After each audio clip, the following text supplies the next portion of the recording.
The symptoms will depend on the cancer, but we have some common issues that may happen. Number one, I said it's wastage of weight. You'll see you have great loss of weight.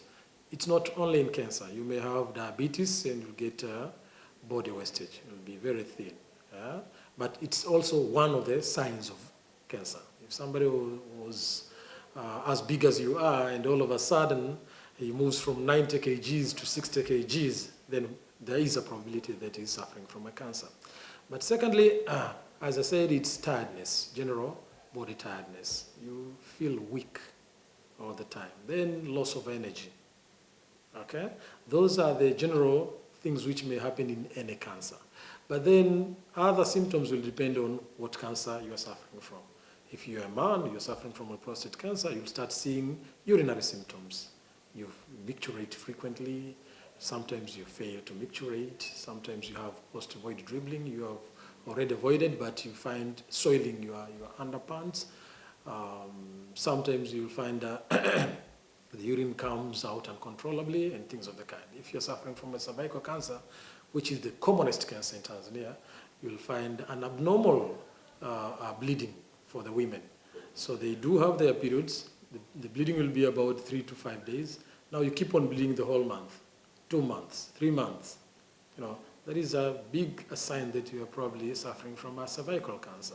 If you are having a lump in your breast, that could be a very early sign of breast cancer, and so forth and so on. If you find difficulty in breathing, or you have a dry cough that does not end, that might be an early symptom of lung cancer, or cancer from elsewhere which has spread into the lung. So the signs and symptoms of cancer are very different depending on which body has been affected by the cancer.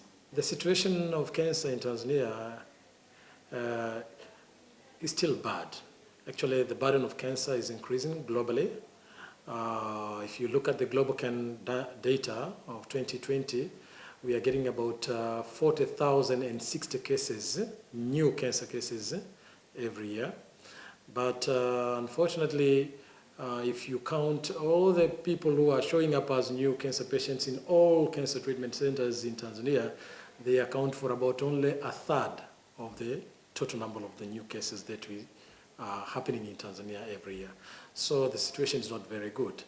But different and very tremendous efforts have been made by the government in terms of investment in cancer services. If you look at our institute, a lot has been done in terms of human resource. I'll tell you something. If you compare the situation 10 years ago, this country had only 5 cancer specialists to cater for about 50 million population by then. Now we are speaking of 60 million population. We are going to get the correct figures during the census on the 23rd of August this year. But then the situation was so bad. We had only 5 cancer specialists who were serving about 40 to 50 million people. But then the government made the correct decisions in 2010 when we started a training program in cancer. So we started training our own cancer specialists within the country at Muhimbili University. So over about 5 years, from 2010 to 2015, we moved from having only 5 cancer specialists to around 20 cancer specialists. That was a very big step by the government. But then we sent some other doctors to train abroad. So we are speaking of over 30 cancer specialists within this country as we speak right now. So that is a great step in terms of human resource. But whenever you speak of cancer, we are targeting about 3 models of treatment. Surgery, for which we are quite well, but then specialized cancer services like radiation therapy and medical oncology, that is chemotherapy. We have been lagging behind a lot. So when you speak of radiotherapy, you don't need only cancer specialists. You will also need radiation therapists. You will also need medical physicists. This country has less than 10 medical physicists as we speak right now.